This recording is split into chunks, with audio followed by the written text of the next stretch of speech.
Zee Marathi वाहिनीवरील माझ्या नवऱ्याची बायको या मालिकेच्या कथानकात आता नवनवीन वळण येताना प्रेक्षकांना पाहायला मिळते। या मालिकेत शनया आणि गुरुनाथ गाढ झोपलेले असताना अचानक राधिका घराची बेल वाजवते। जेव्हा शनया दरवाजा उघडते त्यावेळी ती इतक्या सकाळी झोपमोड केल्याबद्दल राधिकावर वैतागते। राधिका नेहमीप्रमाणे तिच्या बोलण्याकडे दुर्लक्ष करून थेट घरात घुसते आणि गुरुनाथला बोलावून घेते। ज्यावेळी गुरुनाथ बाहेर येऊन पाहतो की राधिका ओरडते त्यावेळी तिला या मागचं कारण विचारतो। तेव्हा राधिका अथर्वची फी भरायची असल्याचं सांगते।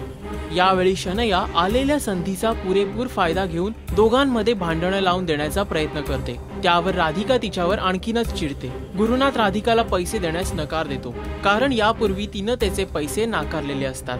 त्यावेळी मात्र राधिका विनवणी करते, मात्र गुरुनाथ तिचं काहीच ऐकून घेण्याच्या मनस्थितीत नसतो। अखेर राधिका अथर्वच्या शाळेत जाते आणि त्याच्या मॅडमना रिक्वेस्ट करते की फी भरण्यासाठी मला मुदत वाढून देण्यात यावी। तसंच ती घरातील परिस्थितीची कल्पना देखील देते। जेव्हा भक्ती मॅडम अकाउंट विभागामध्ये याबद्दल कल्पना देण्यासाठी जाते त्यावेळी तिच्या लक्षात येतं की अथर्वची फी त्याच्या वडिलांनी भरलेली आहे। जेव्हा राधिकाला हे कळतं त्यावेळी तिचा जीव मात्र भांड्यात पडतो। घरी येताच तिच्या मनात विचार येतो की याबाबत आपण एकदा गुरुनाथ सोबत बोलून घ्यावं।